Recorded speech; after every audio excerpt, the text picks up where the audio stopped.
Nchi ya Tanzania imewaka moto na kutikisika baada ya unabii mwingine kutoka kwa Godbless Lema kushuka nchini. Ujambo na karibu kwa taarifa zetu za Kenyascope, na tafadhali kumbuka kusubscribe. Katika nchi iliyokabiliwa inayokabiliwa na ongezeko la magonjwa yasiyoambukiza na mzigo unaokuwa kwa huduma za afya, onyo kali la kada wa chama cha demokrasia na maendeleo chama cha Chadema Godbless Lema limepasua ukimya na uzunguka biashara hatarishi inayofanyika waziwazi mitaani, ambayo ni uuzaji holela wa dawa za kuongeza nguvu za kiume. Na ujumbe wake kupitia mtandao wa X haukuwa wa kejeli wala wa maonyesho, ulikuwa ni tahadhari ya dharura kuhusu janga la kiafya linalokuwa bila kudhibitiwa, likiwavuta vijana na watu wazima katika mtego wa madhara ya muda mrefu. Ujumbe umeibua mjadala mpana kwa sababu nagusa eneo ambalo kwa muda mrefu umeachwa kwenye kivuli cha mwiko, aibu na uzembe wa mamlaka. Dawa hizi zinazouzwa kando ya barabara na kwenye maeneo ya biashara kama bidhaa za kawaida zimegeuka kuwa ishara ya kushindwa kwa mifumo ya udhibiti wa afya umma na elimu ya uzazi. Lema alielekeza macho ya jamii kwenye kile kinachoonekana siku lakini hakionekani kama tishio. Uuzaji wa dawa za kuongeza nguvu za kiume mitaani umezoeleka kiasi cha kupoteza uzito wake wa hatari. Hata hivyo, chini ya muonekano wa biashara ya kawaida kuna mlipuko wa athari za kiafya zinazojijenga taratibu ndani ya miili ya watumiaji.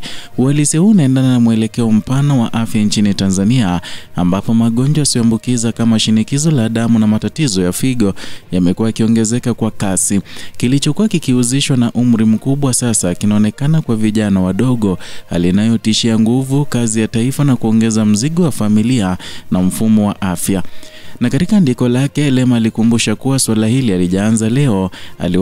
Aliwahi kulifikisha mapema kwa aliyekuwa waziri wa afya Umi Mwalimu, akieleza hatari za kiafya zinazotokana na matumizi ya dawa zisizothibitiwa, na ukweli kwamba leo tatizo bado lipo na linaonekana kuongezeka unaibua swali zito la uwajibikaji wa kisera. Tanzania ina taasisi za udhibiti wa dawa na vyakula, lakini uuzaji holela wa bidhaa hatarishi unaendelea bila hofu, na hii inaashiria pengo kati ya sera zilizopo na utekelezaji wake, pamoja na kipaumbele duni kinachotolewa kwa afya ya uzazi wa wanaume, eneo ambalo mara nyingi alizungumzwi kwa uwazi katika sera za afya na umma. Na kwenye ujumbe wake, Godbless Lema alisema kuwa hapa ni mwenge kwenye mataa, lakini mimi sio mteja. Niliwahi kumwambia Umi Mwalimu wakati ule alipokuwa waziri wa afya kuhusu hatari za hizi dawa za kuongeza nguvu za kiume zinazouzwa hivyo ovyo mitaani kama karanga. Ni jambo hatarishi sana. Si ajabu siku hizi magonjwa kama figo na shinikizo la damu yamekuwa mengi hata vijana wadogo. Afya ya uzazi inahitaji elimu na nidhamu, na ngono ni sanaa, si fujo. Tuache kuendeshwa na stori za vijiweni, tujali afya zetu kabla haijawa too late. Ujumbe wake Godbless Lema akitabiri kwamba mambo huenda yakawa maovu ikiwa hatua haitachukuliwa dhidi ya tembe hizo za nguvu za kiume. Lema aligusia kwa kina mabadiliko ya mitazamo ya kijamii kuhusu ngono na afya ya uzazi katika mazingira ambayo mitandao ya kijamii, vijiwe na shinikizo la marafiki vinatawala simulizi. Uamuzi wa kiafya na umegeuzwa kuwa mashindano ya wanaume. Dawa za kuongeza nguvu zimeuzwa kama suluhisho la haraka, bila elimu, bila ushauri wa kitaalamu, na vilevile bila tahadhari ya athari zake. Hali inaonyesha udhaifu wa mfumo wa elimu ya afya ya uzazi nchini, na kwa miaka mingi mjadala umejikita zaidi kwenye masuala ya wanawake, huku afya ya uzazi wa wanaume ikiacha kuwa swala la faraga au mzaha. Pengo hili limezalisha kizazi kinachotafuta majibu mitaani badala ya kwa wataalamu. Onyo la Lema linapopata sapoti kubwa mitandaoni linageuka pia kuwa lawama ya moja kwa moja kwa uongozi na taasisi za serikali. Kudhibiti uuzaji wa dawa si jukumu la mtu binafsi, ni wajibu wa mamlaka. Kukubali biashara hatarishi endelee ni kukubali madhara yake yajengeke taratibu hadi yalipuke kama janga la kitaifa.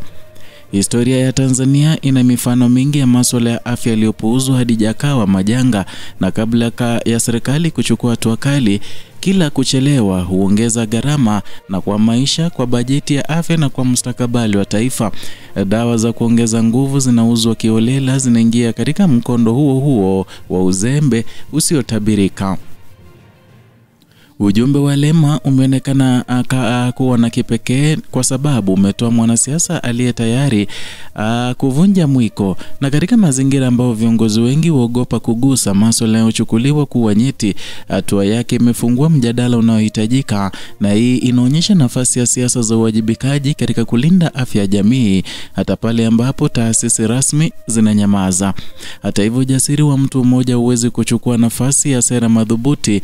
Mjadala huu unahitaji kuhamishwa kutoka mitandao ya kijamii hadi kwenye meza ya maamuzi ya kitaifa, endapo sheria, kanuni na rasilimali vinaweza kuelezwa ama kuelekezwa kudhibiti tatizo.